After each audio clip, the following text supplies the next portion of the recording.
بہت بہت شکریہ۔ ناول فنا کا پہلا باب پیش خدمت ہے۔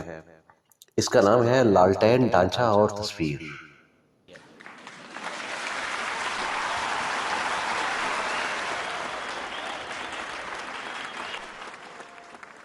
معبد کے عقب سے لال رنگ میں رنگا چاند کسی ٹریکولا کی طرح اچانک نمودار ہو گیا تھا، مگر اس سے پہلے وہ اپنے دانت بستی کی شارک میں گاڑ دیتا، ایک طرف سے گھنے سیاہ بادل امڑ آئے اور انہوں نے خونی چاند کے منہ پر دوہرا نقاب ڈال دیا۔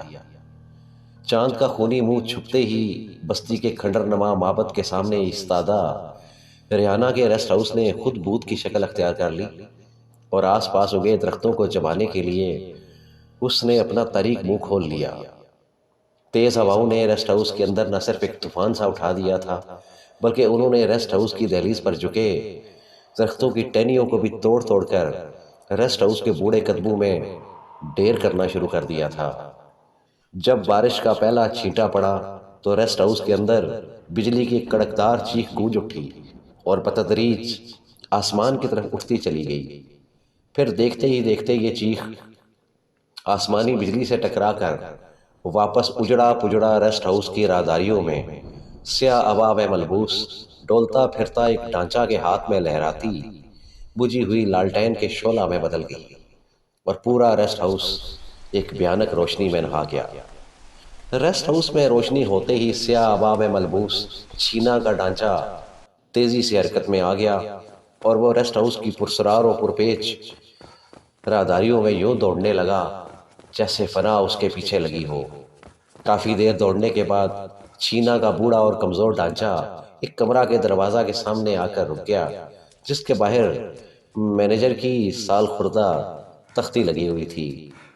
وہ دوڑتا ہوا اسی کمرہ میں داخل ہو گیا جس میں بالکل سامنے کے رخ ایک بڑا میز پڑا تھا، اور اس کے پیچھے پڑی کرسی یوں ہل رہی تھی جیسے کوئی ابھی ابھی یہاں سے اٹھ کر گیا ہو۔ کرسی کے پیچھے ایک دیوار تھی جس پر ریحانہ کی ایک دیوار گیر سائز کی تصویر لگی ہوئی تھی جو زور زور سے ہل رہی تھی۔ سیاہ ابا میں ملبوس چھینا کا بوڑھا ڈانچہ آہستہ آہستہ چلتا ہوا ریحانہ کی اسی بڑی تصویر کے نیچے جا کر رک گیا، اور اپنے کانپتے کپکپاتے ہاتھوں سے لالٹین اس تصویر کے سامنے لہرانے لگا۔ تصویر میں موجود بے پناہ دلکش عورت پہلی نظر میں صدیوں پرانا معبد کی کوئی جادوگرنی لگتی تھی، جس کی غرور حسن کے نشے میں چور آنکھ ہوش مندوں کا مخمور، اور اس کی ذرا سی اٹھی ہوئی ناک سیندھ میں چلنے والوں کو گھروں سے دور کر دیا کرتی تھی۔ یہ وہی تو تھی جو اپنے انگاروں کی طرح دہکے ہوئے ہونٹ ہلاتے ہی بپا سور کر دیا کرتی تھی۔ بوڑھا چھینا اس اپسرا کی تصویر کے سامنے رک کر ایک بار پھر کسی انجانہ خوف سے کپکپا کر رہ گیا۔ پھر اسے یوں لگا جیسے وہ تصویر بول اٹھی ہو، کیوں آئے ہو میرے غلام؟ غلام کیوں آیا کرتے ہیں؟ چھینا کے منہ سے نہ چاہتے ہوئے بھی نکل گیا۔ غلام تو صرف یاد دلانے کے لیے آتے ہیں کہ وہ آج بھی انہی کے نام ہیں جن کے وہ غلام ہیں۔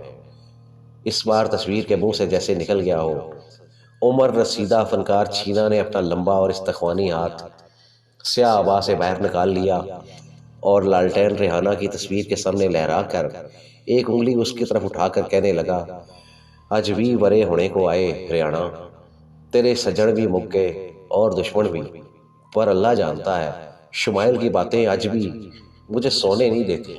میں جب بھی آنکھ بند کرتا ہوں تو اس کا چہرہ میرے سامنے آ جاتا ہے۔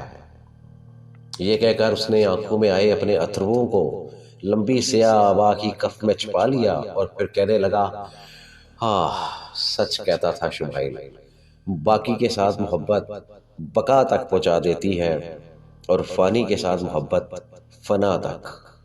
پھر وہ اپنے جذبات پر قابو نہ رکھ سکا اور ایک ہاتھ اپنے گریبان میں ڈال کر ریحانہ کی اسی تصویر کے نیچے بیٹھتا چلا گیا۔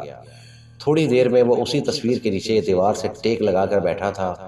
آنسو انگاروں کی طرح اس ڈانچہ کی آنکھوں میں دہک رہے تھے، پھر یہی دہکتے ہوئے انگارے ایک ڈوبتی ہوئی شام کی لالی میں بدل گئے جب وہ اپنی بستی کے تھیٹر کی سیڑھیوں پر بیٹھا ہوا ڈوبتا سورج کا کونا پکڑ کر سگریٹ سلگا رہا تھا۔